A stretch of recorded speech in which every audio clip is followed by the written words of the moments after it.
Today I'm speaking with Michael Lecy. Michael, thank you so much for joining me today.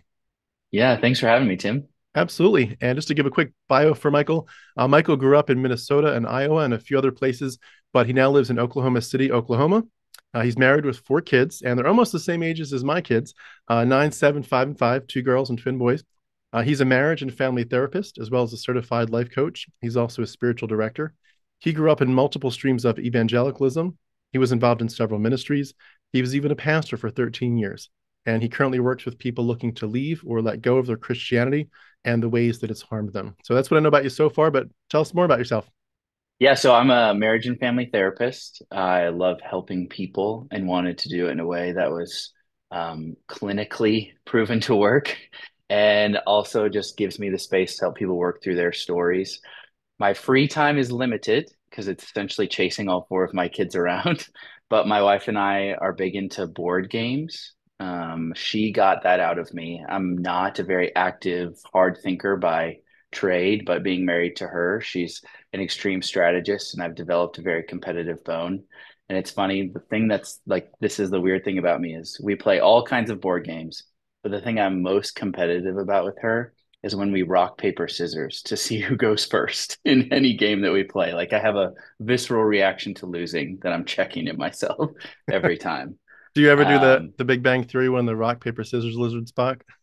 no, I've not done that one. I have to try that. Yeah, Switch it up a little bit to yep, maybe get some more W's. exactly. But yeah, it's a lot of running around with my kids. And then I really enjoy helping people think more clearly and more honestly about the spiritual traditions that they come from, especially Christianity. Uh, I make memes so that we can laugh at the strange and terrible things that we used to believe and experience, and then do ask questions that help hopefully act like breadcrumbs to get people out of there. And I really enjoy that. So I think that's kind of me in a nutshell. If you were to come over to my house on any given weekend, I would probably look a wreck and be playing some sort of game that they wrote me into. Bluey has both blessed and cursed my home to use Bible language because it's convinced my kids that dads are always ready to play. And Yes, I'm often sometimes so tired and not that ready, but I usually make it work. And it's we're really into amazing. Pokemon. Yeah, it's amazing what Bluey does with sending that message. I've noticed the same thing, and it's funny, but it's also like there's times I actually do just have to work. Oh man, like they always wanted to play. There's this one episode, if you remember, Tickle Crab. I Yeah, hate that game. I have told them I will play any other game that you watch on that show, but I will not play that game because they're heavy and I don't want to lift them around everywhere. yeah, it's a great show. That's very cute stuff. Well, we're obviously Yeah. here to hear your story. We'd love to kind of hear if you could take us back to the earliest days. How did your story evolve? Like, where did it start from? How did it evolve? What's your exposure to Christianity? Yeah. So it does start with like my family was never until about middle school big into like being a part of the church or this hyper emphasis on spirituality. But my dad had some sort of religious experience in his early 20s.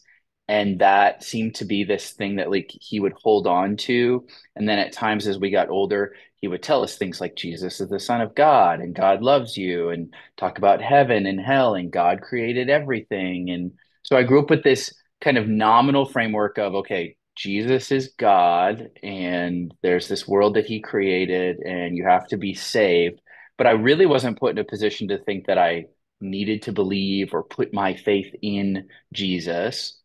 But I remember like one of the more like I look back and I cringe was I was in the third grade, fourth grade, and my teacher for this like special literature thing that I got to do. Looking back now, I'm pretty sure he was a same-sex attracted male, but I somehow got on this like righteous fight of why I thought homosexuality was wrong and I could prove it in the Bible. I'm just some like annoying fifth grader. And I remember going home with my dad and being like, Dad, where does it say this? I want to show him because I was arguing with him. And if he's listening to this, I just want him to know I'm so sorry that I thought that and believed that. But that I think is like a core memory of like, okay, there's some sort of like conviction and truth. And I had this connection to that then. But then honestly, it disappeared from our like my parents weren't giving to a church. They did not have friends that they were like involved faith wise. but it would randomly just erupt and be this thing. My parents would go to Joyce Meyer conferences, Oh and no. I think yeah, I know she's not a nice lady, and I think is stealing money from people under the guise of Jesus Christ. But it was little smatterings of that. Then we moved to a smaller town in Iowa, and I started to just like not even really rebel, but like play ding dong ditch. I distinctly remember like ding dong ditching this house, having the cops come and get me and my buddies from doing that. We're like 11 years old. And then my parents thought the answer was he needs to go to church and we need to go to church. So we end up in an Assemblies of God church. And I don't know if you know anything about that.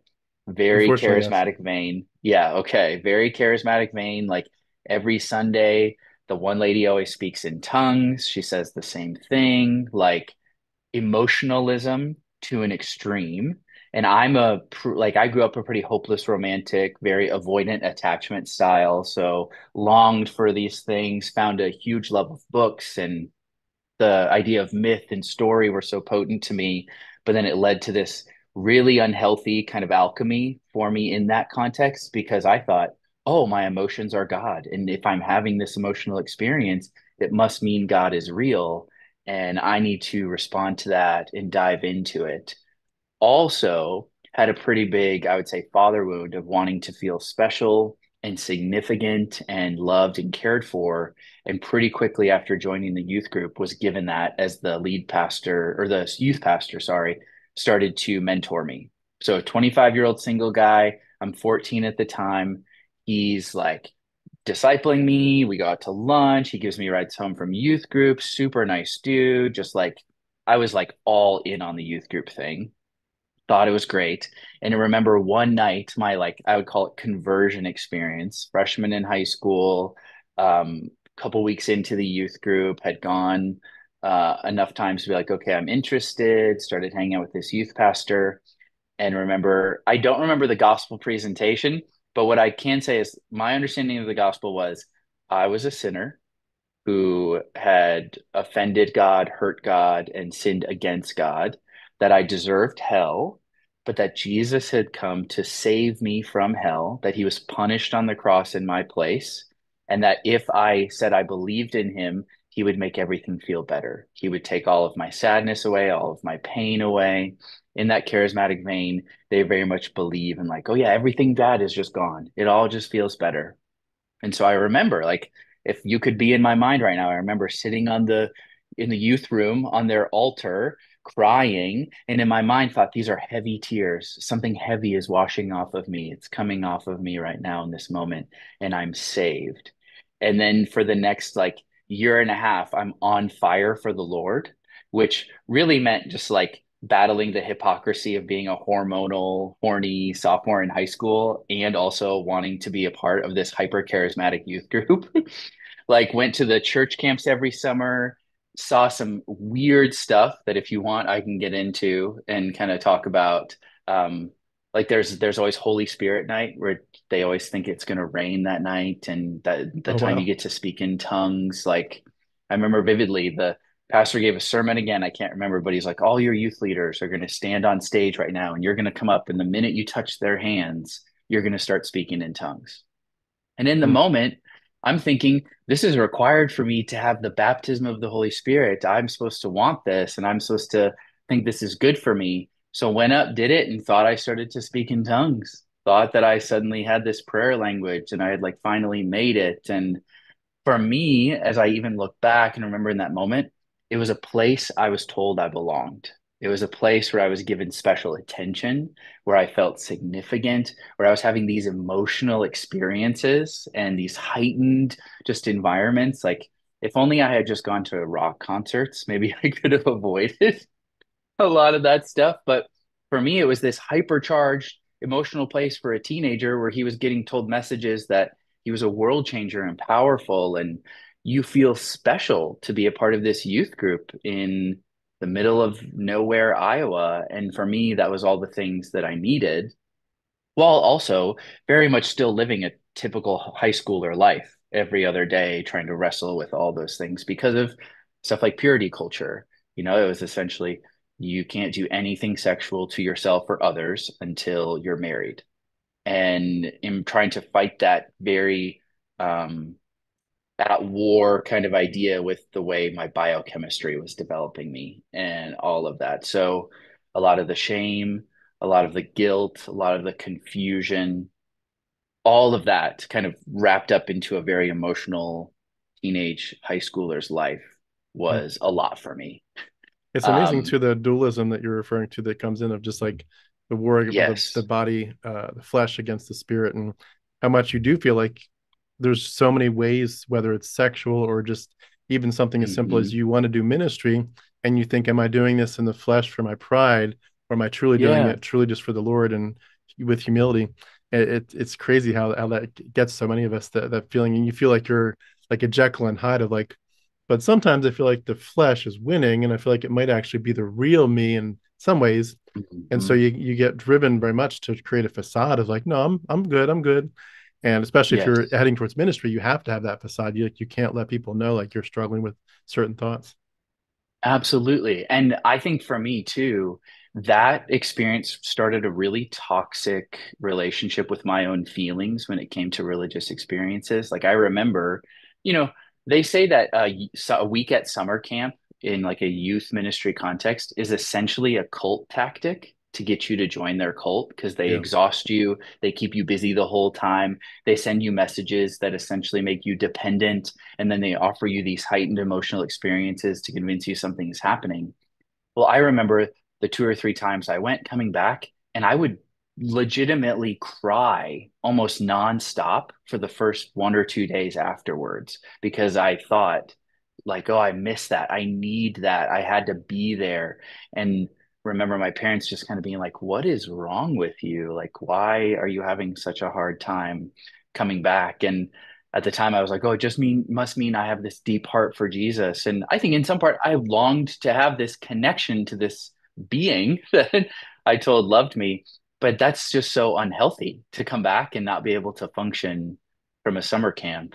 Yeah. I just was like, that's You not good. almost you almost too kind of judge other people. I remember at least looking back on it, feeling that way of like you all are focused on your jobs and the groceries and cutting Hmm. the grass, and like I want this mountaintop experience with the Lord, and you're into all these mundane things, and almost like an Yes. arrogance of like, why aren't you all with me on this? And like I want to go share the gospel on the street corners of Philadelphia or whatever.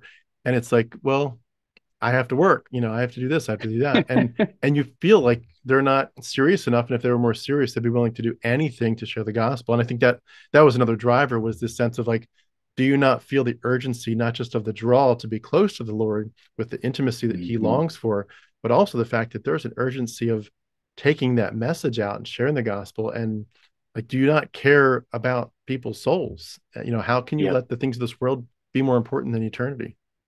Absolutely. And um, so at this point, like having all those experiences, then right into my junior year of high school, towards I think the beginning or the end, I can't remember, but the youth pastor that had taken me under his wing, it came out that he was secretly dating an 18-year-old who was still in the youth group.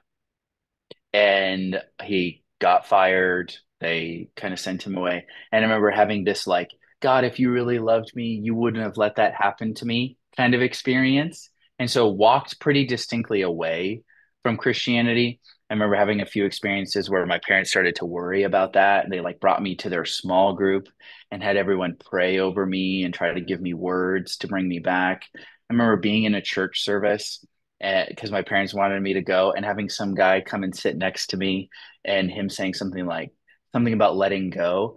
And I remember I looked at him and I was like, okay, you can go back to your chair now. Like, didn't want anything to do with it, walked away from it. Went to college, had a pretty normal first year of college, lots of drinking, late to class, like trying to figure it all out. But that for me led to a pretty strong depression. So felt like I was using alcohol to cope, wasn't something that was bringing me life, had no discipline in my life. And if you know Enneagram language, I'm an Enneagram 9. I go asleep to myself pretty easily and found that I was doing that and thought, well, what was the last thing that made me feel alive? What was the last thing that I felt like made me feel like I was awake? Religion, God, Jesus. So I must be missing God. God is the thing that I need in my life. And so I remember going home and praying a prayer, being like, I don't want to live this way anymore. God, can you help me? Came back from winter break, had my now wife invite me to the college ministry that I ended up going to, and had what I thought was this big turnaround.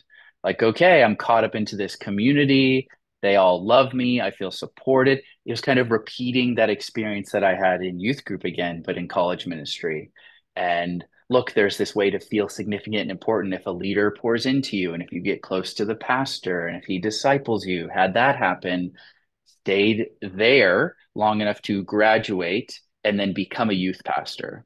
And I would say for Mm. the next like 6 years, 6 or 7 years, there was a lot of um, conflict that was happening that I didn't realize. So what I mean by that is like I loved my job, I loved what I was doing, but I was confused that all the things we were preaching and teaching didn't seem to actually help people or only worked for you if you lived inside the bubble that was our mega church.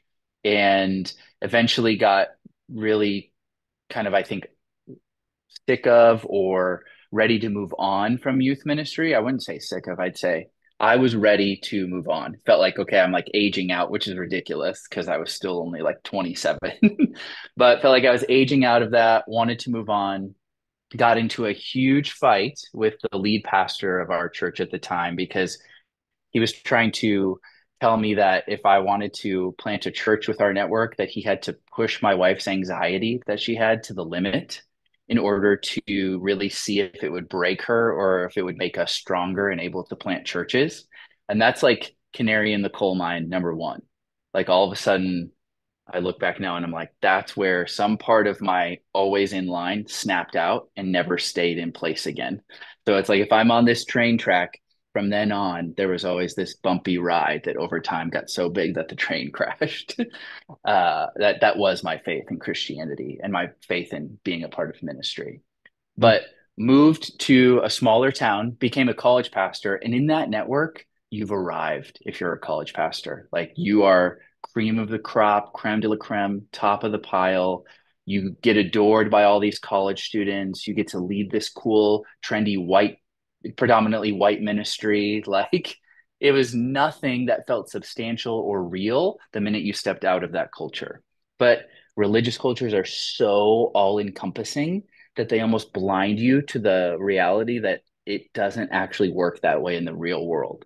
It only works that way if you stay inside your subculture. Mm. But yeah, was there, was not really enjoying it because moved right away, had two young kids, and was immediately told, "Hey, we just bought this giant church building from a smaller church, and we're not going to pay contractors. We're actually going to have the staff and all of our church renovate it instead." So moved and started renovating a church 70 hours a week and got shingles. I was so stressed out and overworked at like age 29. I got shingles. Should have known something's not right about all of that. Stayed there for that year, was worked to the bone, but given at the end of that year sole ownership over the college ministry. So again, I was told you get to hire 12 staff, you get to lead 400 college students, you like this is all yours. Here you go. And in that context, I'm like, oh, I'm a big deal. Look at how important I am. Look how significant I am, and went on a vacation. Because I don't know if you're familiar with ministry cycles, but especially mega church ones, they basically run you ragged and then you get like a week off right after college students leave. So you have to recover in like a week's time and you jump right back into the summer.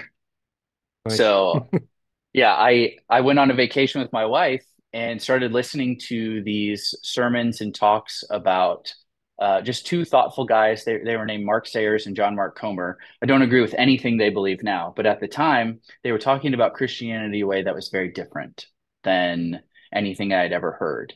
And I started to continually devour those sermons.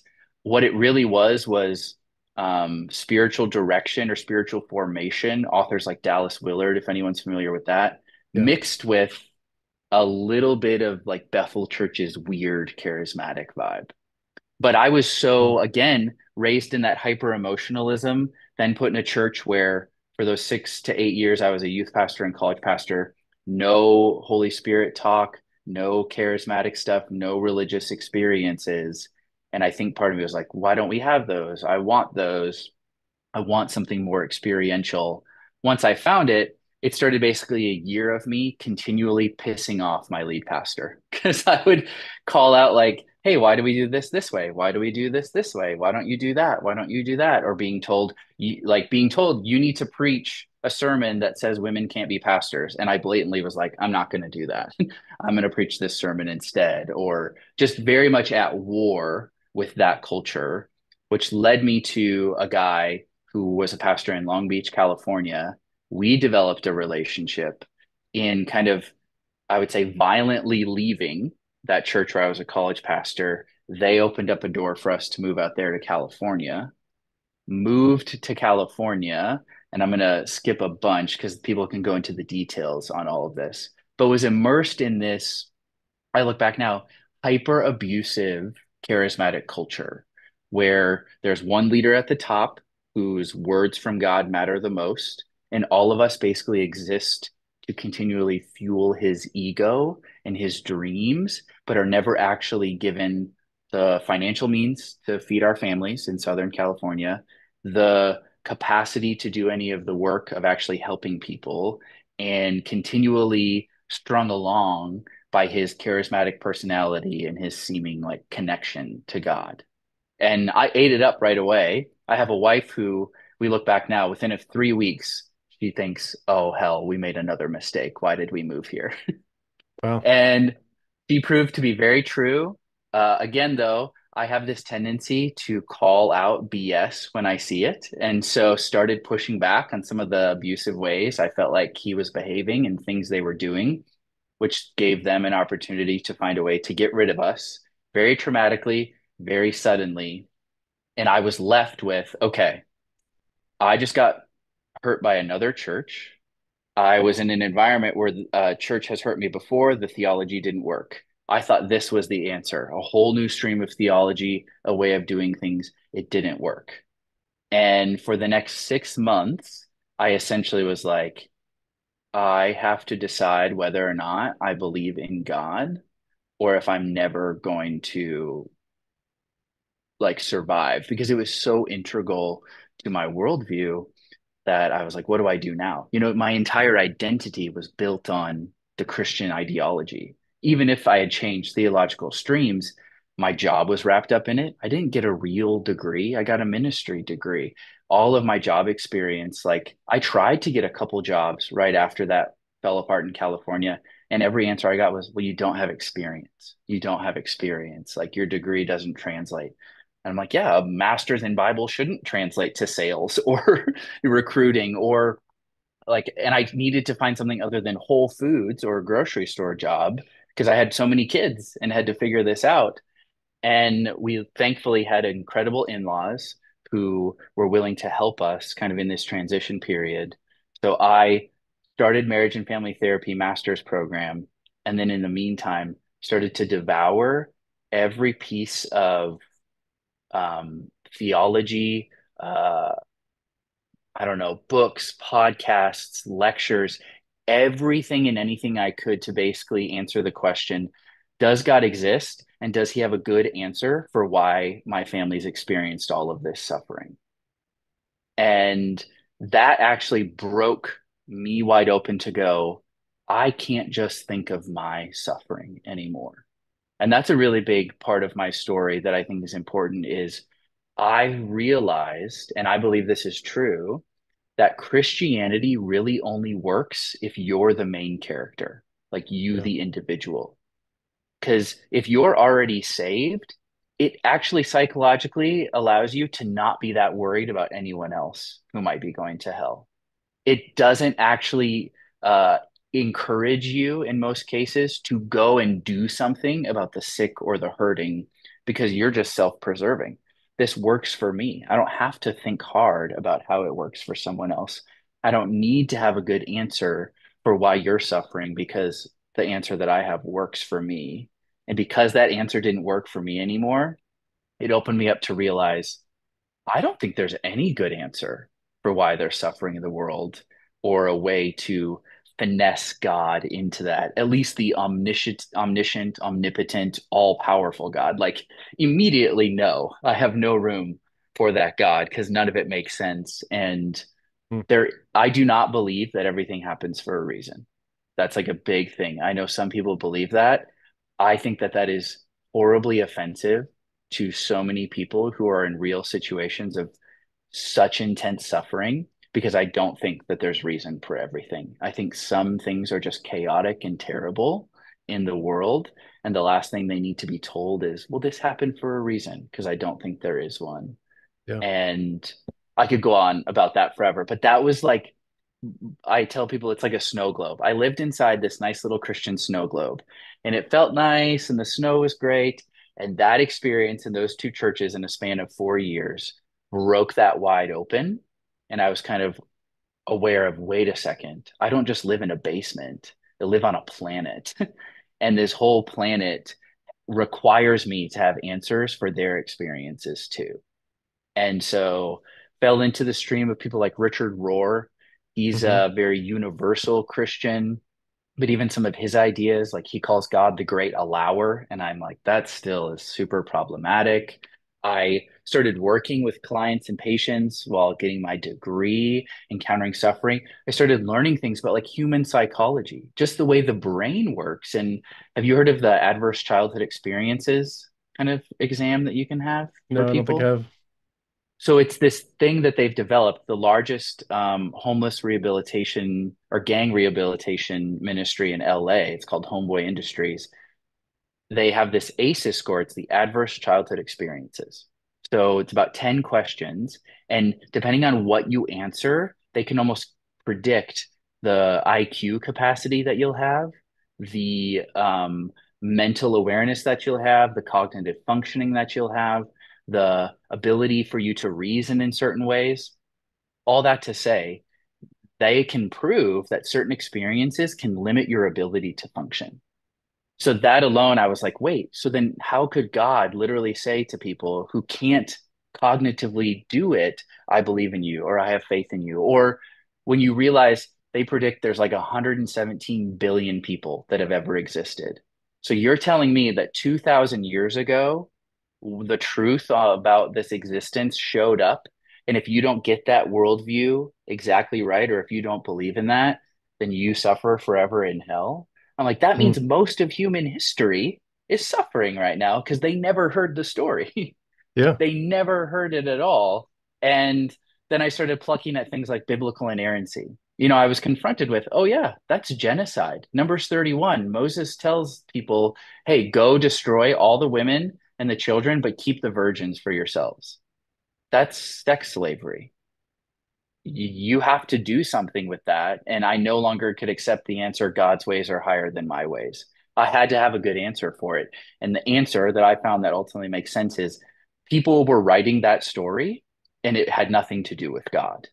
Yeah. And so um, I don't know, I could go in a million different directions, but those kinds of things, like it was like everything started to domino, boom, boom, boom, boom, boom, boom. Eternal conscious torment no longer makes sense for me. Why would um, as a parent, how on earth could you literally look at one of your kids and go, because you stole that cookie, I'm going to force you to live in your room for the rest of your life?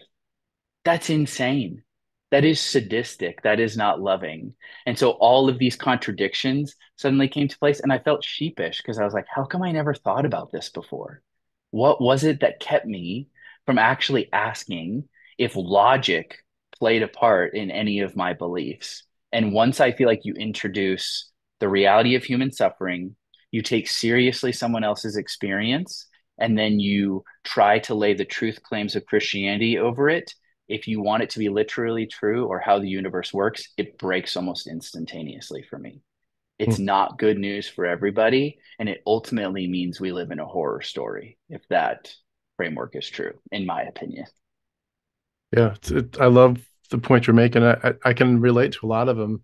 The story about the ACEs test, that was one of the things that hit me, and it wasn't, I'm sure, an original thought with me, but just somebody talking, and I reflected on it. But the idea of, like, I was thinking about if a young girl had been through a really rough time in her life, like let's say that she had an original dad that beat her up, and then she ends up with a stepdad later who ends up raping her or something, and Yeah. her father figure, like the idea of like a good father, is just not there, and she just can't grasp the idea because of the trauma she's been through, that God is a loving father. And so in addition, she just can't imagine a God of any kind, fatherly or motherly, that would have let her go through these horrific experiences. So she says, I reject God based purely on the fact that this doesn't make sense. He should have stepped in and protected me. He didn't. Yes. While at the same time, one of these guys in that made up story who either beat her up or raped her, he ends up, repenting and saying, God, I admit I'm a sinner. I need your grace. And he trusts Christ. And at the, when they're both dead in front of God's throne, God looks at this poor girl who's been through horrific stuff, and he sends her to hell. And yet basically this criminal, he ends up putting in heaven. And of course, Christians would applaud that side of it, the second side of it. Yeah, yes, God redeems the Yeah. worst of us. But the girl is left in a horrific spot. And I remember someone telling a story like that, made up probably, and just it hit me really hard. Like that doesn't make sense. And I was thinking too of people that have struggles, whether it's ADHD or whatever. I remember in church that they would always be like, God wants you to focus on the preacher, and if you're not focused on him and really listening to the words, it's like maybe it's devils trying to distract you, or it's your own Yeah. fleshliness. And it's like, but what about the kid that just has trouble and he just can't follow that pastor for more than 60 seconds? Is he unspiritual, or is there something else going on? And those kind of things do build up, and you're like, your narrative doesn't account for so much. Yes. Yep. I did a post a couple weeks ago where I said Christianity makes you feel like shit for being human, but expects you to be grateful you're alive. Yes. And it Mm, was those contradictions where ultimately I believe who you are as you are is not welcome and demands that you change. It is always conditional and never actually accepting, like regardless of how that works. And yeah, it's like you said, I my field is genuinely helping people all the time in their suffering. And I look at that and go, there's no way that you could allow this. Like, there's no way that this is something that someone would go, well, this is part of a plan. I, as a more spiritual person, do believe that there's an alchemy to pain that can be transformative. But I get really wary of spiritual people who then use that to gaslight or dismiss the actual suffering the person is going through and the pressure it might put on someone hearing that to have to change or to have to make the most of it. Like that to me is what I think is dangerous about some spirituality and religion when what that person needs is like, can we help you pay rent? Do you need help with therapy bills? Can I just let you know this is awful? And can we lower the expectations for what you feel like you can accomplish every day? A more trauma informed response to all things, I think, is important. And if I have it my way, taking the Christian worldview and throwing it in the trash would be preferred. exactly. I was curious. I had a couple of quick questions before you take Mm-hmm. us on to the next part of the story. Mm-hmm. Um, this is going to go back quite a few steps, but Yeah, please. I'm going to probably be a little bit projecting my previous, Christian worldview into this, and it may not really Mm-hmm. align with what you experienced. But feel free to just clarify how you would see it. But Yeah. when you go into ministry, you're and even just when you step into a church, even as a lay person, you're not in a sense going to that church and that ministry for your walk with Christ in the purest sense. Like you want to grow there, but that you can be at home, you can be walking, you can be driving to your work, and you can be talking to God right then and there, and the God is ever present. He Mm-hmm. becomes like that. The verses that talk about pray without ceasing, you just kind of in a constant conversation with him. And so when you Mm-hmm. go to church, you hope that you're going to find a healthy church that's going to build into your spiritual life, that you're getting Yeah. under some really good doctrine. But if they don't step up to the plate, if they're loosey goosey with their doctrine, if they're just having church issues and this is just a weak, immature church, that doesn't impact in an ultimate sense your walk with God, because they're separate. The community is there to help you, hopefully. But when Mm. whether even your own spouse, if if you have a spouse that'll help you walk with Christ or not, as a Christian, your walk with Christ is just you and Christ. And Yeah. so, no matter what other people do and don't do, whether they fulfill you or they don't fulfill you, you can still be as close as you can with Christ.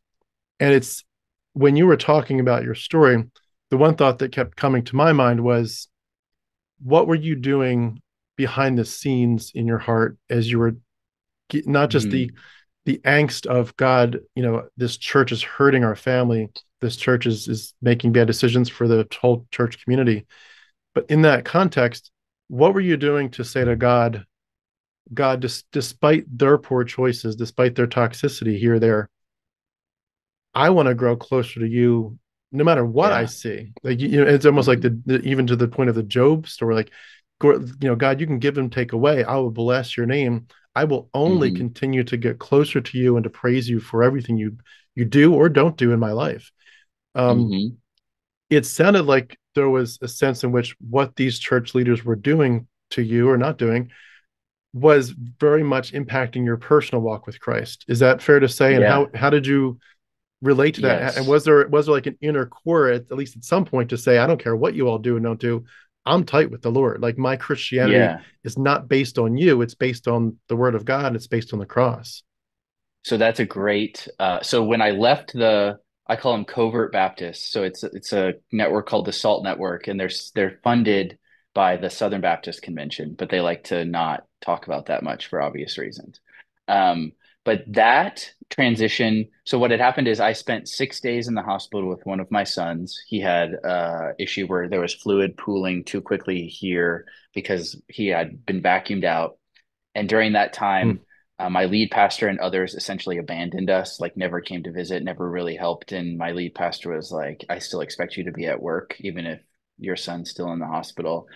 The next day I got back, took a vacation day, went into the office, and he forced me out of my job.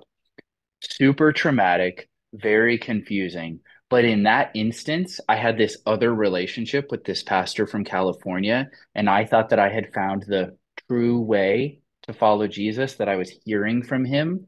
I thought that I had this very personal relationship where he was leading me. I look back now and realize I psychologically needed it to be God sending us to California. But I think that any sense of what I think God more now of as is my intuition and true self. If I look back at that process, I think if I had been more in my body and practicing like somatic presence, like being there, my body was telling me none of this is good and you need to get out. But I had, for that experience, moving from Iowa to California, this belief that, oh, this is God. He is working through this. He's taking this terrible thing this church in Iowa did, and he's using it for good to send us to California where we belong. So very much destiny language. God is leading us. This is what's supposed to be happening. Then in moving to California, a big issue was I felt like we were being underpaid and mistreated, and that my years of experience weren't being valued, and found out that like I was getting paid around $62,000 a year, and the lead pastor there was getting $200,000 a year, and he had fewer kids than me and the same amount of ministry experience. So I looked at that and was being told, well, this is God refining you. You just need to have faith. You just need to hold on. You just need to keep I think it's just religious gaslighting and manipulation now that I Yeah. look back on it. But that made me angry. It made me agonized. Like internally, I have never felt more agonized and overwhelmed and confused than in that season where I had these leaders who I thought spoke for God, trying to navigate my own relationship with God. Like if I look at my old journals, if I can do that without cringing too bad, which I can now, I'm angry and desperate and confused, going, what is going on? I thought this place was supposed to be our place. These people aren't who I thought they were. They're hurting us, they're manipulating us. And so when that all fell apart, I kind of gave God the middle finger. I was like, whoever you are, if I'm ever going to have a relationship with you again, you have a lot of explaining to do. Because if you're willing to let these people destroy my life and get away with it, I want nothing to do with you. So I put my Bible away for 6 months. I stopped listening to worship music. I couldn't even think about it, talk about it, or want to be a part of it. And then when I started to look again, even a year ago, I'm answering questions on Instagram where I let people openly ask, and I'm still answering from a very Christian place. But over this last year, I've walked completely away from a intervening, relational, omnipotent, all powerful, or powerful in any way God. But so those two experiences, not to get out of myself, were very different. One, look, it's God, He's working and moving. The other, I'm really grateful he failed me and he was at the end of my rope. That version of God in my mind totally blew it, if I'm being honest, because none of it made sense. And it was the escape hatch I didn't know I needed out of that kind of thinking.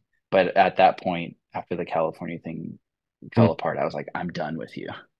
It's interesting that you say that because when I look at my story, I feel like I should have used situations like that I could parallel in my life as reasons Mm, to think more carefully about the worldview. For some reason, like how Christians even now they would probably say to something like that, like your experience with a church has nothing to do with the veracity of the word of God or of the Christian worldview. And people could mm, hurt you exponentially more than you've described, and that still has nothing to do with whether or not God is God, and whether or yeah. not the gospel is the truth. And that mentality was woven into me so much that even though there was, and it was a cognitive dissonance issue, I guess, Hmm. for me, like you could have had a church hurt me 1,000 times, and I would have Mm, said, number one, part of it must be deserved. That whole "you deserve this." God is right. disciplining you. God is punishing you, perhaps. But either way, God is refining you ultimately, whether He's punishing you or He's just putting you through something. This is the refiner's fire for me. And I've said this before, so I won't go into it too much because the people that know my story know my story. But for me, the only thing that really got me out was identifying the mythology behind the Gospels, like realizing they're Mm, literally copying from other mythologies and the yes. Greco-Roman mystery cults. But all those questions, they should have been enough to say this doesn't make sense. Like, and it certainly there was an angst, but the angst when you're willing to let them dominate with that message of you kind of deserve the bad things that are coming to you, and or God Hmm. is using these bad things specifically to make you a better follower of Christ. You just kind of ignore the cognitive dissonance, and Yes. that's why I stayed in far too long. Mm. Yeah, I don't know why. I never felt like I was being punished or disciplined in that way. Like that whole process, I think I had helpful friends at the time being like, you're not doing anything wrong. Like this doesn't make sense. You have been open and honest and straightforward, and we don't understand what's going on. Um, but to your note about myth, I actually took a course this whole last year with someone who's very much outside of the Christian tradition, and that was when I was first introduced to all of these older stories than the Christian ones that have death and resurrection, that have floods, that have God's creating the worlds, and that was really helpful to me to be like, okay, I had had this sneaking suspicion that Christianity doesn't have the market cornered on who God is. And those stories helped me go, I don't need to hold any of these things as true. They're myths, which I think are far more powerful than religious truths because they can translate across all cultures. They don't demand that people fit inside something, and they allow personal transformation to happen, not collective obedience to be instilled into people. Yeah. And ironically, I suspect, and this is just my suspicion, but other people have said this much too, but I suspect a lot of the Jesus stories were originally meant to be taken that way, that they weren't meant to Mm-hmm. be taken literally. And that people originally understood that by and large, they knew. And I think there were even markers, like, when you look at, for example, the god Helios, the sun god, he was known for wearing a purple robe, and he had the sun rays like a crown around his head. And so when they paint Jesus as having a purple robe and a crown of thorns, the people that knew those stories would have picked up on it. Okay, we see the motifs carrying over, or Zeus would cry drops tears of blood and water, and then they make Jesus do it. Like, we get that you're taking the stories and this is like either the next chapter or this is the better version of it. But the people probably got some of that, but for some reason, once this literalism came in, it's like, and like you use the phrase, the corner marketing, corner of the market of this, like Yeah. that's like this is the only story, and not only is it the only real story, it's actually true. It's literally true, and you have to believe it's literally true to be on the good side of God. Hmm. But it is amazing to, whenever I talk about this stuff and I reflect, I'm like, there's got to be some people in our experiences, in our church experience and Bible college and church, that pastors that knew some of this stuff. And I always Yeah. cringe to think, which ones of you knew and didn't tell us? Because like we deserved Yeah. to know, you know? Yeah. Yeah. And how we it's my understanding that like age 19 to about 25, when your prefrontal cortex is nearing its full development, it's an intellectual puberty. It's when your brain's like most ready to take on new ideas. And that's actually why so many people deconstruct when they go to college, is because they're actually introduced to ideas that challenge those worldviews.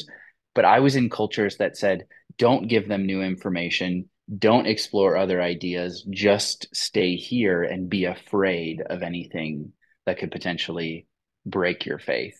And I look Yeah. back now and been like, why wouldn't you, like, if your faith is so strong in the only faith, how come you act like it's so brittle and so fragile? How come it does not work the way that it does? And what a terrible thing to do to a bunch of young people than to take away their ability to grow in how they understand the world at a time when their minds are most ready for it. I can't Yeah. And even to make them, reconcile that. like you said, make them afraid of other ideas and Yes. vilify, poison the well before they even get there. Well, I do want to Yes. ask too, for your story, what was going to your family life? What was your Hmm. journey like with your wife as you talked through these things? Was there a fear factor at first of being honest about how you were struggling with some of these? Not the Mm, questions of is this church toxic or not, but just is this worldview accurate? When were yeah. you able to start talking openly about that, and how did those conversations go at first?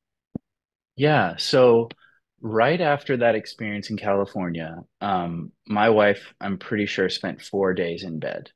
She could not get out, could not move, because the terrible experience we had in Iowa and the one in California happened on the same day, 2 years apart, like the exact same day. It was spooky.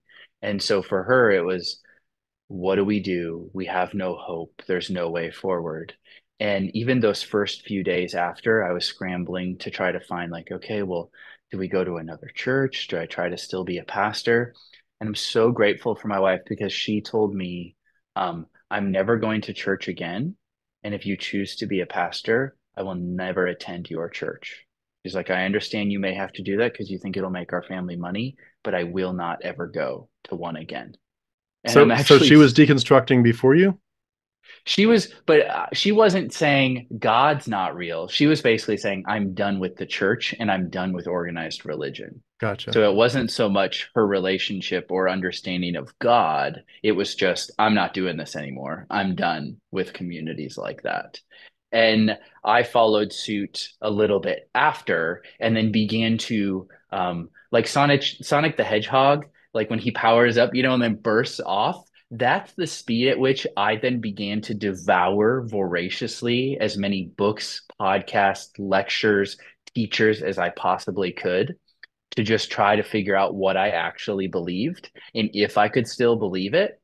And there was a gap in there where my wife said to me, I'm on track with you. I believe that you are actually showing me that these things I thought the church believed in, they didn't, because she was like, I thought everyone would have a chance to get saved. Not that she didn't think the church wasn't preaching that, but she's like, I guess now that you say that, my intuition tells me, why wouldn't everyone be saved? How wouldn't that make God a monster? Just like suddenly logic started pouring into her understanding of things. But for her, it was less of, I don't agree with you, and more of, I don't have time to think about this. I'm homeschooling 4 neurodivergent children. I'm just trying to pick our life back up from the pieces that caused it to fall apart. And um, she was, this whole last year, especially, we've kind of come to this place where we are very much in line. But up before that, she was like, I don't have the mental capacity. I don't care. I can't talk about it. I don't want to talk about it. But when I'm ready, I'll tell you. And so over the last 2 years, I'll pepper in these new ideas or conversations I'm having, or I'll be like, you should listen to this lecture by Science Mike, who was an atheist and he has these ideas, or you should listen to this quote from Carl Sagan. He wrote this book, The Pale Blue Dot, or oh my gosh, you should listen to this idea about the way that Christianity is just a myth, or I would tell her, did you know this story you can actually find thousands of years before the Christian story? Or we don't have to believe in a literal resurrection because that's not the point. And as I like gave her those ways of thinking, she's like, oh, that fits just fine. It's very much easier for me to fit that way. So I'm incredibly fortunate that in one part she didn't have the time and is now just not worried about what she teaches our kids about Jesus. And like she said, my life just got easier because all I need to do is raise kind humans. And that's the only thing I need to worry about. Mm, that's awesome. I love it. It's so good to hear those stories. There's obviously some hard stories in the mix of our communities, but just to hear that Yeah. there are people, doing this, and the beauty it can be to have a partner to say, like, you're clearly, a good person just trying to figure out the truth, trying to figure out what's up and what's down. And so are Hmm. you. And to have that respect of number one, like, even if we don't land in the same place today, this is just part of the beautiful human journey. A lot of angst, a lot of suffering, but also a lot of joy along the way. And we can lift each other's burdens through this and say, you know what? No expectations. If we don't land in the same place, you're still a beautiful human. I can still love you through this. And Hmm. for those that are fortunate enough to land somewhat similarly is such a beautiful thing, because you now understand the hard journey, how hard it took, how much it took to get from where you were to where you are now. And you Yeah. also both understand how to talk to people who are still in it, to say, I understand why you think Jesus is Lord. I understand why you think the blood of Christ is so critical to life and Hmm. eternity. I understand why you think the Bible's inerrant. I've been there, and I can relate to you. And it just the ability to see both sides of it, and but yet to land together in love on the other side Yeah. is just, it's such a precious, it's just so cool. I love it. I've heard enough of those success stories on this channel over the last 3 or 4 years that it's definitely warming. It warms my heart to hear it. So I'm so glad. I on that note, I want to go back to your story in a second for a couple more Yeah. questions. But since we're talking about family, how does Hmm. this? You kind of touched on it a little bit, but if you could expand on it, you talked about your wife's message of just like, now I just focus on raising kind humans. But could you Hmm. dive a little bit more into how you would have raised your kids if you were still a Christian versus Yeah. what has changed since then, both for you and your wife collectively? 100%. I'll say, like, the overarching thing I can say is our life has gotten dramatically less stressful in the 2.5 years since we left Christianity and like church life behind. And to me, that's like, again, canary in the coal mine, the dog whistle going off. That's Like, crazy, isn't it? yeah, we went, they like won this reading reward. So we got to go to a pro basketball game last night and just had this great time and are going to have a good Christmas. And I'm having these moments where I'm like, oh, life is just about living life. We're just the greatest stress in our life is raising our kids. And there's so much privilege that goes into that. And I try never to take it for granted. But for so many years, we lived under the stress of, well, are our kids learning about Jesus? Have they accepted Jesus? Are we teaching them enough Bible stories? Then in the charismatic circle, it's, well, should my kids be speaking in tongues? Should they be prophesying? Should they be praying for healing over people? Because that was one of the rubs for me in the last context I was in. They had me as a part-time kids pastor, and they were putting pressure on me to have the kids, fifth grade and lower, have religious experiences like speaking in tongues and prophetic words. And even then, while I was still very much believing in it, I thought that was child abuse and indoctrination. I thought it was incredibly dangerous and refused to do it. And that's one of the reasons they didn't like me. Because somehow, even then, I was like, no, you can't have a third grader do this because psychologically, they're going to fake it because they need your approval. We can't do this. And so, all I ever felt in being a Christian parent was I need to raise obedient, spiritual, respectful Christian children. I and like the whole gauge of whether or not I was a good parent was, do they want to talk about God? Are they interested in God? Do they want to read Bible stories? Do they love Jesus? And constantly, like, Oh my gosh, Tim, the amount of guilt and pressure I felt when I would hear another parent say, my daughter was praying and she felt like she had this vision from God. And then me being like, my daughter is not interested in that at all. She has high functioning autism and thinks very concretely and says she never experiences God. Like, what do I do with that? Do I need to feel bad about it? No, absolutely not. Thank goodness we don't think that way. But it was guilt, pressure. Okay, we need to make sure Christmas is meaningful. I need to cultivate and curate this really hyper powerful experience. And Jesus needs to be the reason for the season, that whole thing. It was pressure around things that should have just been enjoyed and celebrated and couldn't be. And for people, if you want to know how much removed we are from that, the other night we drove to one of those singing houses. People love to get the radio tuned to a singing house. And near the singing house was a church with a big white lit up cross. And my 5-year-old son goes, Dad, someone put a giant ice sword in the ground. Like he had no idea what a cross was. And it Well, was actually so relieving to me. I was like, yeah, buddy, you think that people just put giant swords in the ground like King Arthur memorials during Christmas time? Like, I'll take it. That is fine. that's But awesome. it's been the most like relieving, like, okay, don't have to worry about it. There's no pressure to get you to believe. Now it's just more, how do we help you become who you are? Like the thing my wife talking about is our kids are plants. Our job is to be water and sunlight. How do we help them grow? And that is it. How do we help them grow into the healthiest versions of themselves that they can be? That includes compassion, mercy, kindness, a sense of justice, a sense of boundaries for themselves, bravery, courage. It's funny because the kind of fearful trope is you become any sense of an atheist or remove yourself from faith and you're going to become morally deprived or anything like that. Furthest thing from the truth. Furthest thing from the truth. I actually feel like I believe in the morals I have more now more than ever and have more conviction and a sense of responsibility over them and for my kids than I ever did. Because I kind of could phone it in and say, well, my religion tells me this is how this should work. And Mm, instead, it's no. Now there's actually far more responsibility and meaning because I feel like I have a sense of control over it and am empowered to live into it. yeah, I So, love too this the idea that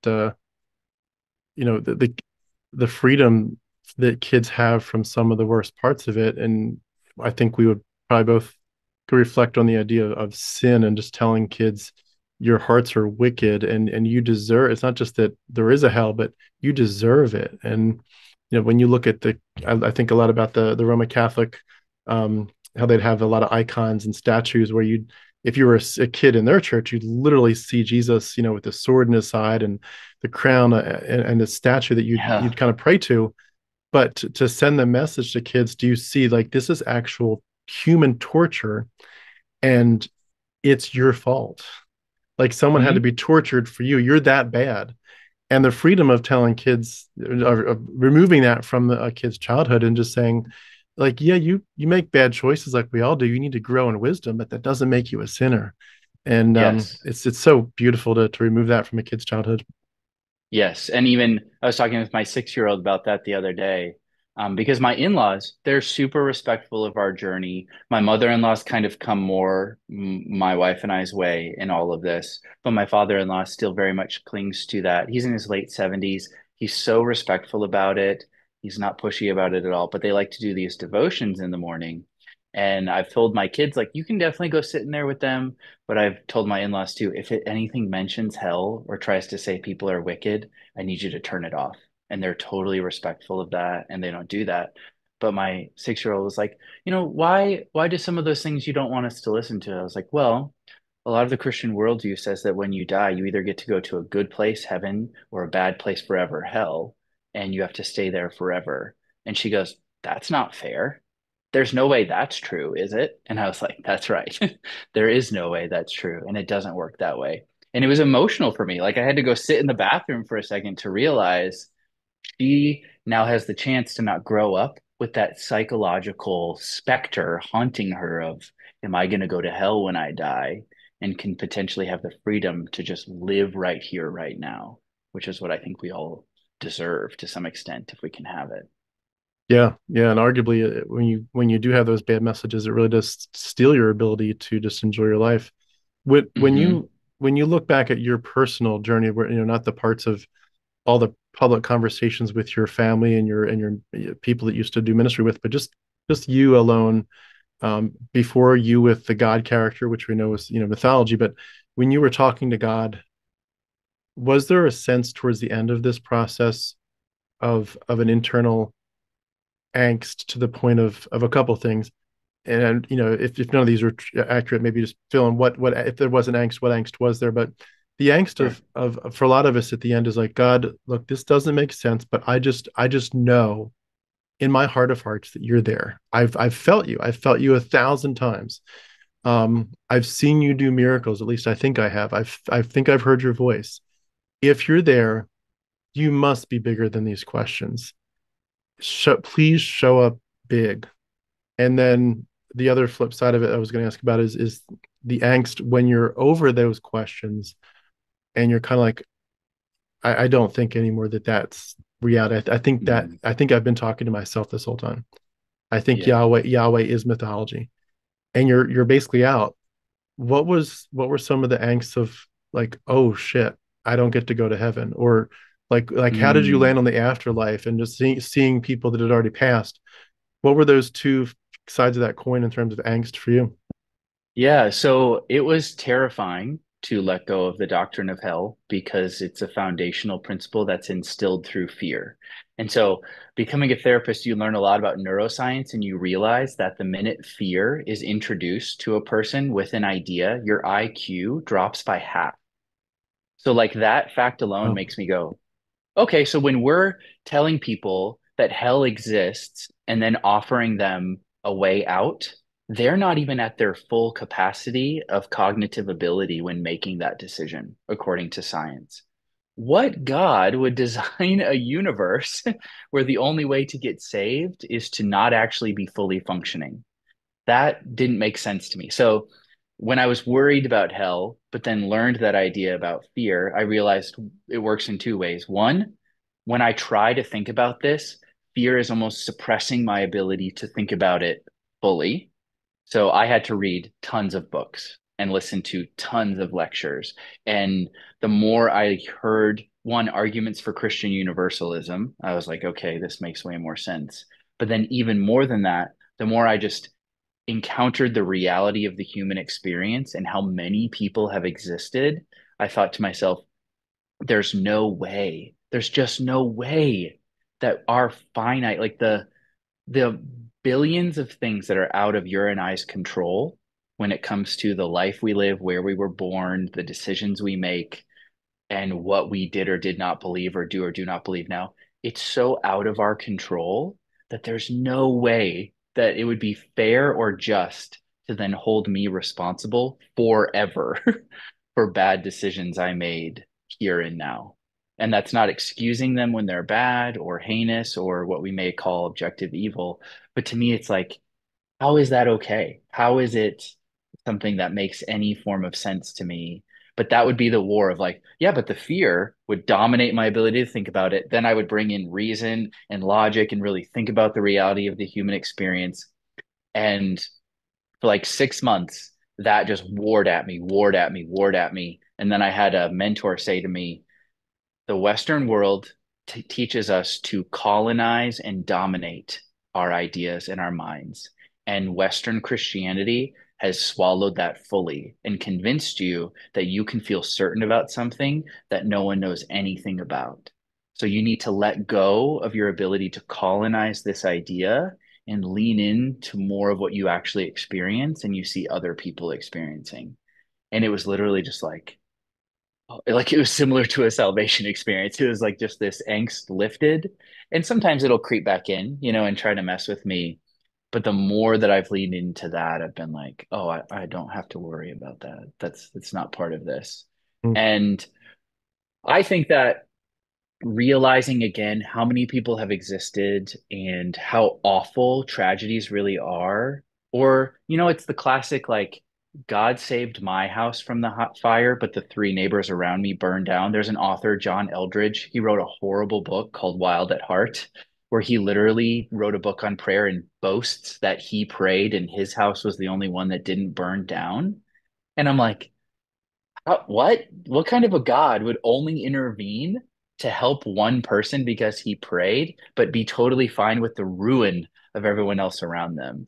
That for me, the incongruence with like this idea that God is love, but he's not intervening that way. And then honestly, my work with people who've been through significantly traumatic experiences, like far behind beyond anything I could comprehend, I went, there's no way that if God had the power to intervene and he was actually good, that he wouldn't. And so just the incompatibility of that made me go, okay, it's gone. And even that though, on the other side of it, brings peace because I'm not desperately waiting like I was telling you. I prayed for months and months for God to find a way for us to stay in California. I was desperate for some sort of financial miracle to occur to keep us there. And only grew angrier and more resentful the longer I was in that position, to where now I don't rely on a deity or being to suddenly show up for me. And that has not caused me to feel hopeless. It's actually caused me to feel responsible, and it's given me agency, and it's given me more peace than I ever had when I was living in that Christian worldview. I have so much less sense of angst or responsibility. Like I regularly will fall asleep at night and tell myself, I used to sit and pray right now. And I would say things like, sorry, God, if I didn't acknowledge you enough today. Or I would sit and have a conversation with God, hoping that that conversation kept him happy and kept him satisfied with where we were going because I thought we needed to be close and I wanted to be. And now I just get to go to bed. And it feels so much better to just do that and wake up. Did that kind of answer Yeah, I the think angst? it's funny you said the last part you just said. I think too, just about how much time we waste. I mean, everything from sermons to getting ready for church to all of it. Like you're literally getting your life back. If life is time, you're literally getting it back. Oof. It's crazy. And but Oh even my just gosh. you're saying the time you think about it and the angst, the emotional anxiety of am I measuring up? Not that you'd want to change your theology to that. Your theology, it has to be always, it's not about my work, it's about God's grace.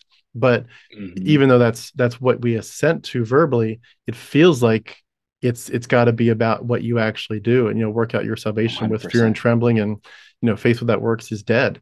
And so you end up living this way, but you kind of know, like, I don't always feel like I'm praying enough. And I remember the big thing on my plate when I was growing up was, if you have anyone in your family that's not a Christian, you need to be praying for them so passionately. Like I had an Oh my aunt gosh. and uncle on the other side of the country, and it was always like, we believe, like, we just know that all of us who are Christians, and it was 90% Christian in this family, that 10% that's out there in the other side of the country, that someday they're going to come to Christ, but you have to pray every night as if their eternal salvation depends on it.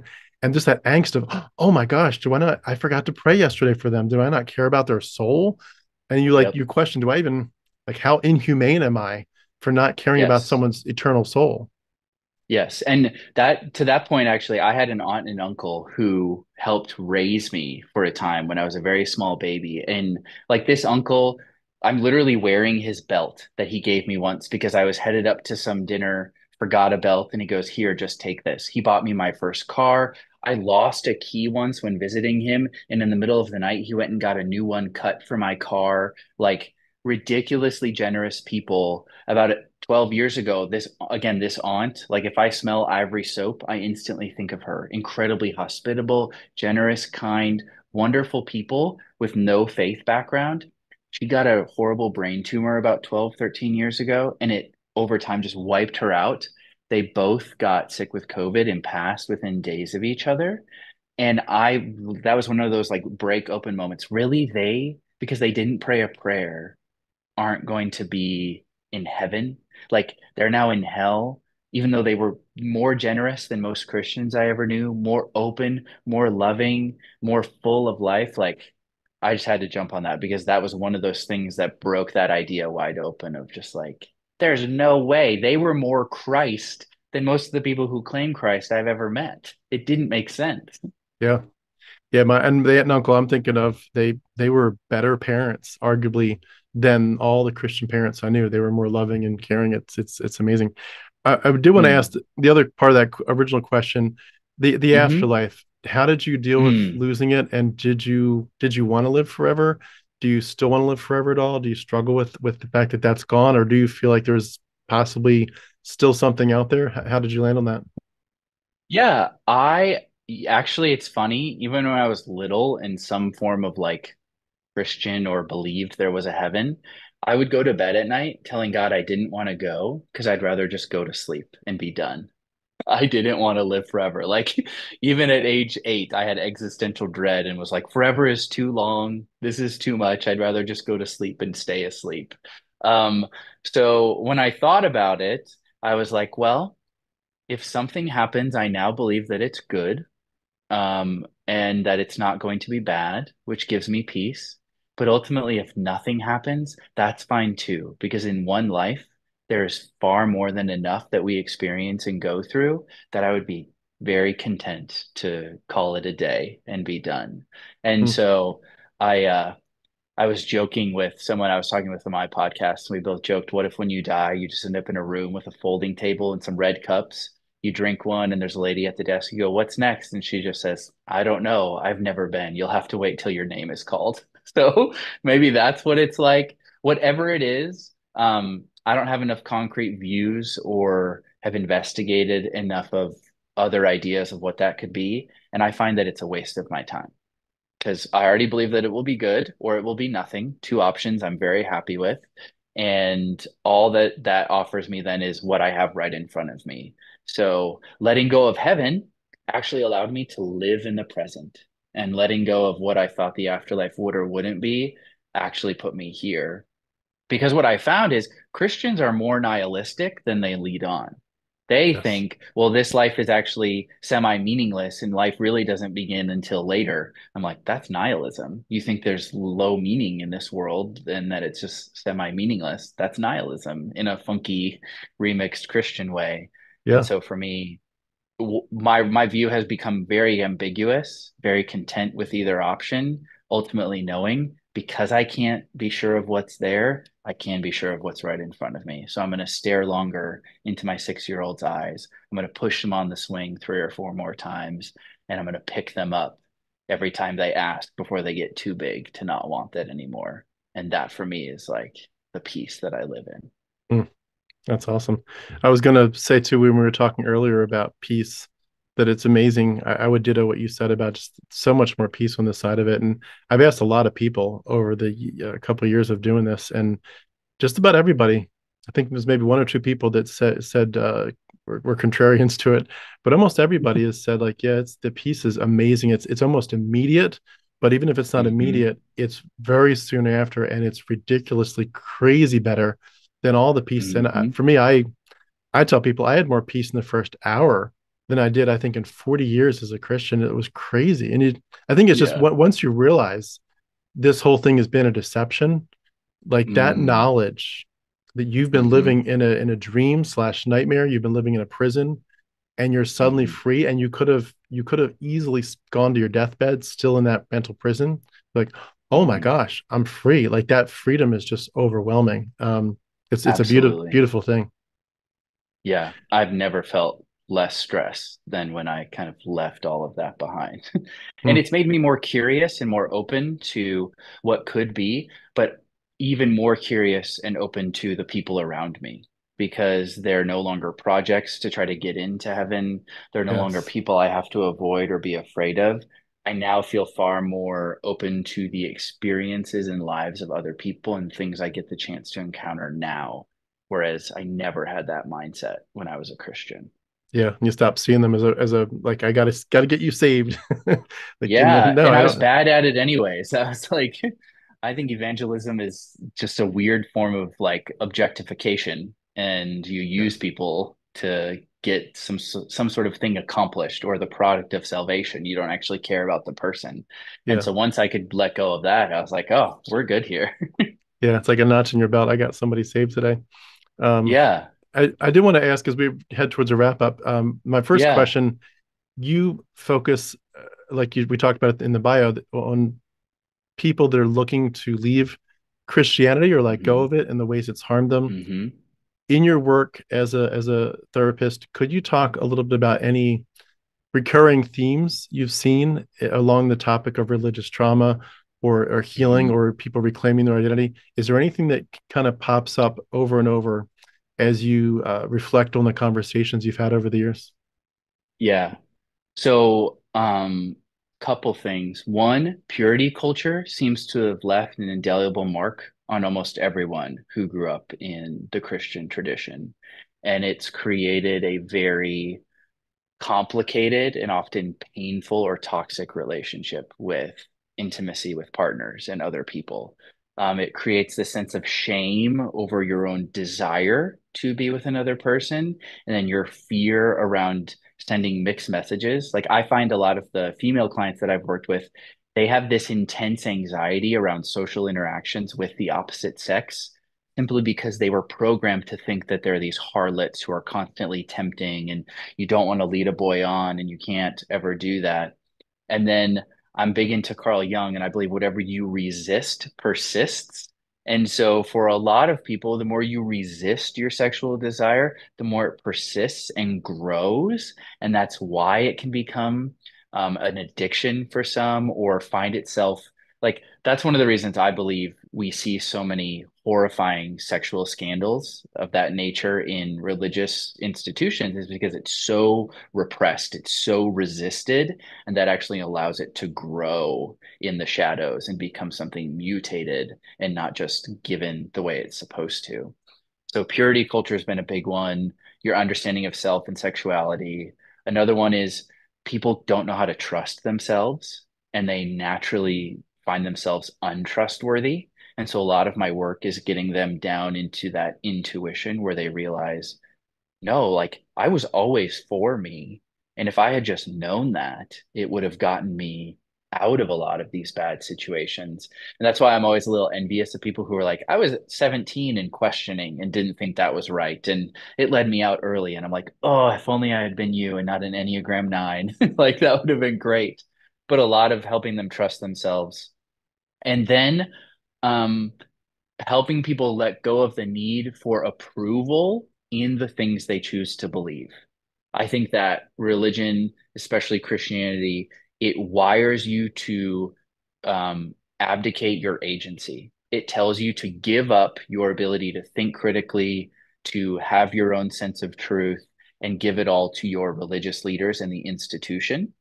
And I think that's incredibly dangerous because that promotes things like spiritual abuse and religious trauma to occur because you kind of just go, I want you to tell me what to believe. I don't want to think about it critically, which then when they come to me and we're working together, they are petrified for the first few months about the idea of, well, is it okay if I believe this? Is it wrong for me to think this way?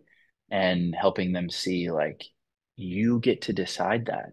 I'm going to give you all the information that you need to make your own decision because that's how it was supposed to be this whole time. And so those are kind of the big ones. And then always and almost inevitably, we get to the question of suffering and try to find a satisfying answer, which usually means they have to leave this omnipotent God behind because any God with that kind of power who keeps his hands tied, I don't think anyone can honestly say is good. So that happens as well. Hmm. Do you do you come across many situations where people are being severely ostracized or shunned by their loved Every ones? time, every time. It is almost inevitable. It frightens your loved ones.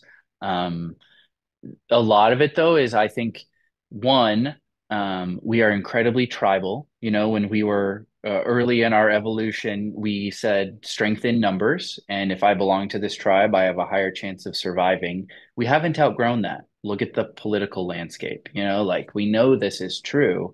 We are desperate to belong. So anytime someone leaves the pack, the other people go associating with you might also mean the same thing for me and I can't handle that, so they remove themselves from you in order to belong to the bigger group even at the cost of the truth, or their own agency.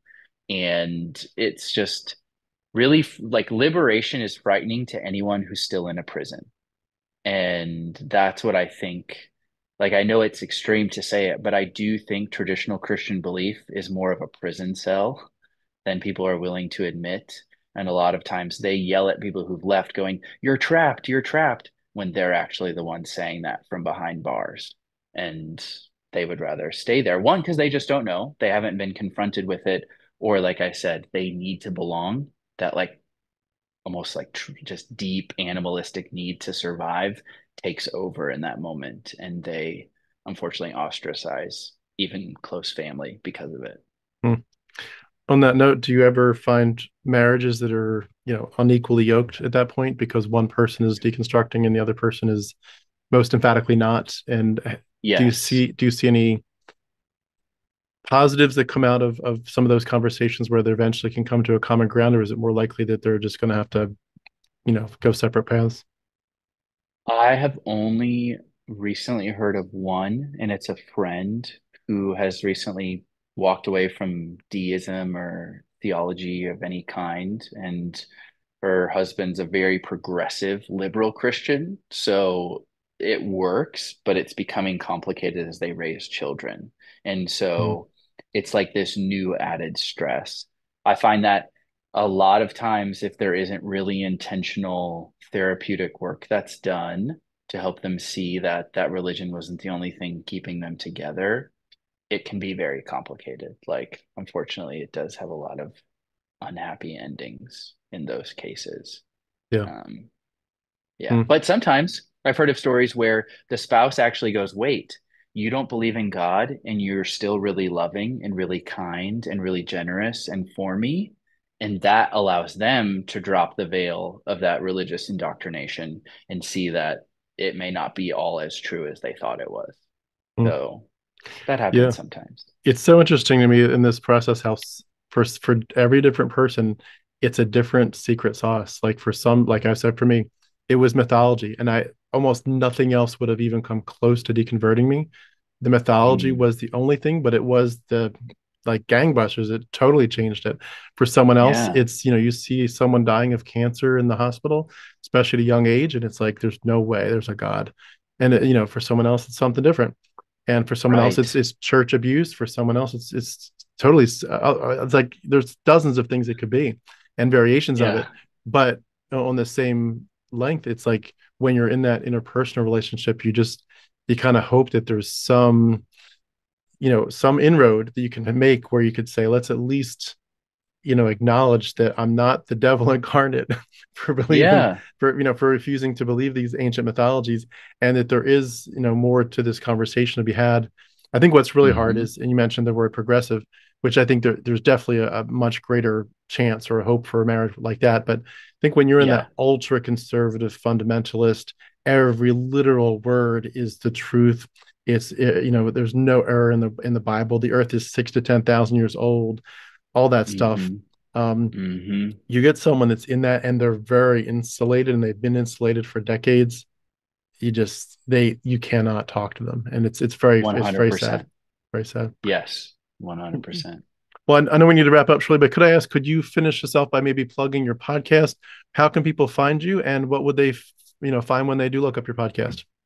Yeah, this has been super fun. I'm glad we got to do this. I have a website. I can give it to you, but it's thethresholds.com. So that's Okay. where you can find me to work with therapeutic stuff. And I want to make the disclaimer when I say I'm a spiritual director, I don't mean that in a Christian sense. Like, if you are still Christian or grappling with some of those ideas, I have the capacity to do that.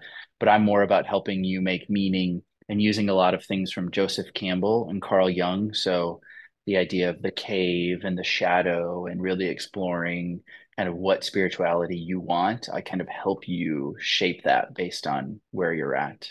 So Hmm. want to make that distinction. But you can find me on Instagram, just at my handle. And then my podcast is called A Certain Wandering. And I would say if you start at the beginning, you're going to be really confused if this conversation with you is the first thing you heard, because I've chosen to leave a lot of the more Christian episodes. The podcast is essentially you can follow my evolution and when it was happening spiritually because my guests change and the content changes and the people I'm having on, the conversations we have change. And so I would say if you want to know more about what I'm learning or the conversations I'm having now, start with like the last 10 to 15.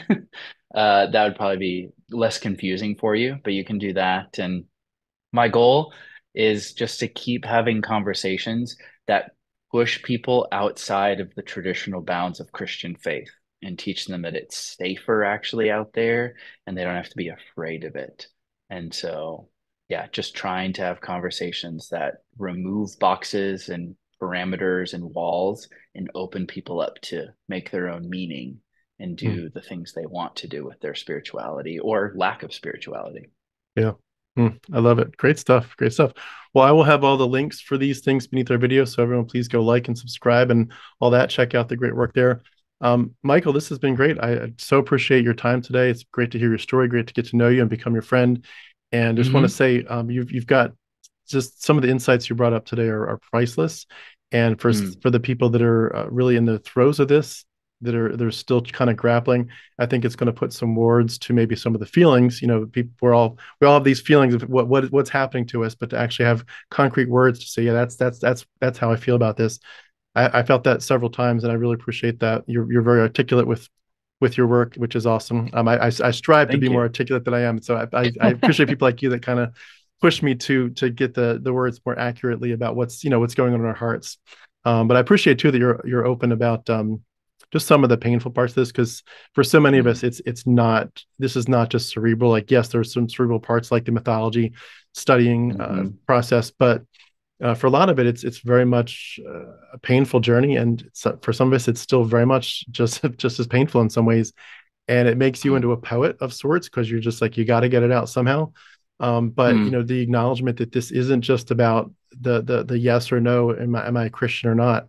Like the when you start checking those boxes off and making choices, all kinds of things in your own, just even the privacy of your heart, they begin to, the wheels turn that you haven't felt turn before, and you just feel Hmm. lost, like the carpet's been pulled out from under you.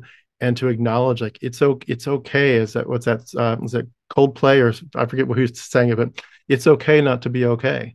And Yeah. like it's okay to just grapple with this stuff. And like you said, whether you end up being spiritual or not spiritual at all, like this is a journey, and there's no right and wrong answers here. And the biggest part of this, in some ways, for me, is just having people like yourself and the other great guests that I have come on and say, it's okay, but also we're in this together. Like, we'll help each other and we'll love each other through it. And when all's said and done, if we don't look identical, like that's okay. We don't need to land the same way. And to say your Mm. human journey, like I even if I can't understand everything so and so has been through, but I can say I've been through enough to say I can empathize and sympathize, and I'm sorry for the pain you're going through. This is real. I get it, and it's going to be okay. And let's collectively as a community hold each other's hands until we're stronger. And I definitely sense that coming through in your heart. So thank you very much for what you're doing. Yeah, man. This was great. I loved it. Absolutely. Well, let's do it again sometime. Maybe have your wife come on and share a story if she's up for it. But I'll wrap Yeah. up wrap up by saying we've been speaking with Michael Lecy. Michael, thank you so much. Great to get to know you, and appreciate your time. Yeah. We'll see you. Thank you. Bye bye.